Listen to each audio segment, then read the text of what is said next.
तो मेरे भाई, क्लास शुरू करने से पहले मैं आप लोग को बता दूं कि हमने कल 12th ज्योग्राफी के इकाई 10 का हम एक पॉइंट पढ़ा रहे थे जिसका नाम था नगरीय बस्ती के प्रकार, और उसको हमने दो भाग में बांटे थे। एक तो हमने कार्य के आधार पर उसका जो है प्रकार कर दिए थे, और आज जनसंख्या के आधार पर उसका प्रकार करेंगे। आप लोग लिख लीजिए, जनसंख्या के आधार पर नगरीय बस्ती के प्रकार लिखिए।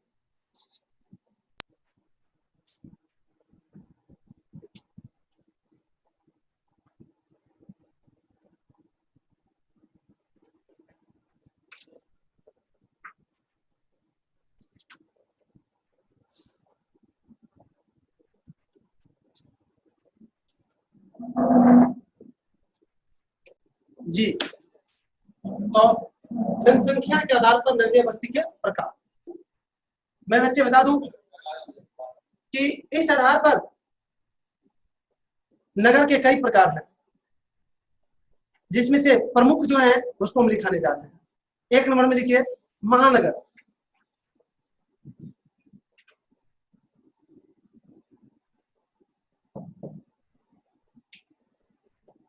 अब महानगर किसको कहा जाता है? तो वैसा नगर जिसकी जनसंख्या 10 लाख से 50 लाख तक रहती है, उस शहर को महानगर कहा जाता है। वैसा नगर जिसकी जनसंख्या 10 लाख से 50 लाख तक रहती है, उसे महानगर कहा जाता है। अब नेक्स्ट है विराट नगर या मेगा नगर। विराट नगर और नेपाल को नहीं भूल लीजिएगा।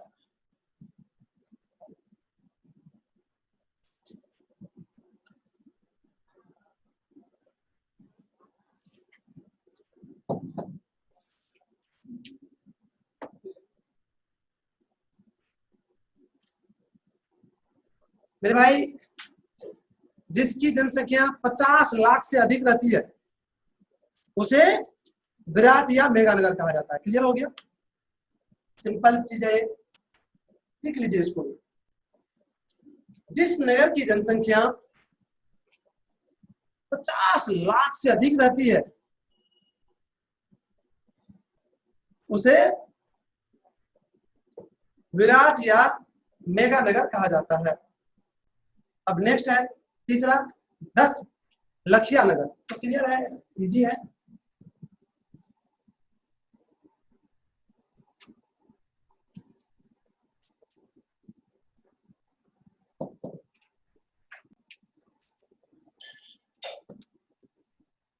दस लखिया नगर किसको कहा जाता है?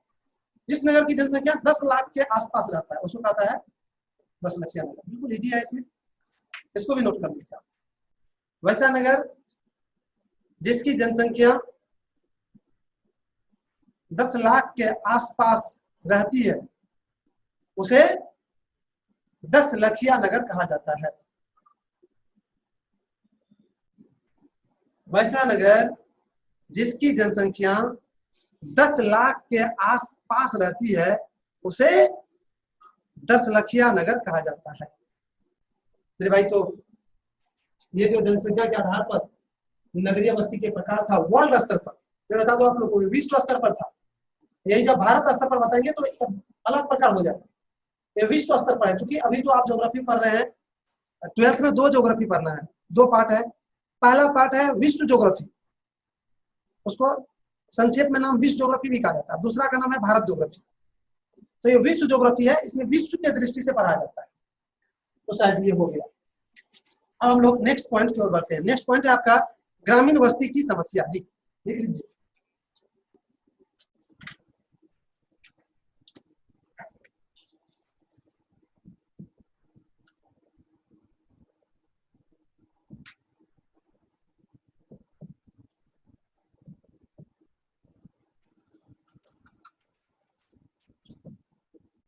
तो मैं एक दो चीज पर चर्चा करता हूं। पहले सबसे पहला है कि गांव में सामान्यतः आधुनिक सुविधाएं उपलब्ध नहीं रहती है।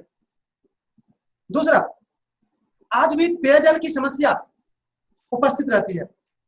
तीसरा, आज भी ग्रामीण क्षेत्र में प्राय शौचालय की कमी रहती है, उसके लिए बाहर लोग जाते हैं। नेक्स्ट आप कह सकते हैं कि अभी भी ग्रामीण क्षेत्र के कई ऐसे गांव हैं, कई ऐसे इलाके हैं जहां बिजली सड़क की अपार कमी है, पगडंडी से होकर लोग घर पर जाते हैं अभी भी। तो इस तरह से ग्रामीण क्षेत्र की अनेकों समस्याएं हैं, उसी को आज इसके अंतर्गत लिखना है। तो चलिए मैं एक दो समस्या जो बताया उसके अतिरिक्त भी कुछ समस्या का इसमें हम दिखाएंगे आप लोग को। तो चलिए आप लोग अब नोट कीजिए। 1 नंबर में आधुनिक सुविधा की समानता ग्रामीण बस्ती में कमी रहती है। दूसरा नंबर में पेयजल की समानता दूसरा नंबर में पेयजल की समस्या उपस्थित रहती है। तीसरा नंबर में ग्रामीण क्षेत्र में प्रायः शौचालयों का व्यवस्था नहीं रहता है। चौथा नंबर में ग्रामीण क्षेत्र में बने घर आंधी तूफान में बर्बाद होने की संभावना अधिक रहती है। पांचवा नंबर, अभी भी कई ग्रामीण इलाका में संचार, सड़क, बिजली की कमी है। छठा नंबर में ग्रामीण बस्ती में शिक्षा का स्तर ग्रामीण बस्ती में शिक्षा का प्रतिशत और स्तर दोनों की अपार कमी रहती है। सातवां नंबर में ग्रामीण बस्ती में गरीब लोगों की संख्या अधिक रहती है। आठवां नंबर में ग्रामीण बस्ती का जीवन स्तर निम्न रहता है। तो इस तरह से हमने ग्रामीण बस्ती की जो समस्या थी उनमें से प्रमुख को हमने दिखाया और समझाया। अगर इसको लेकर किसी भी तरह के क्वेश्चन आपके मन में है, किसी भी तरह के आपके डाउट आपके मन में है तो आप पूछ सकते हैं जी।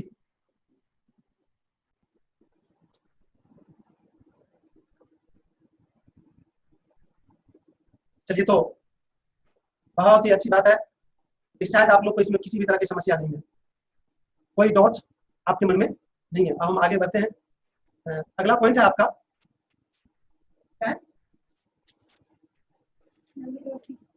अगला पॉइंट है आपका नगरीय बस्ती की समस्या।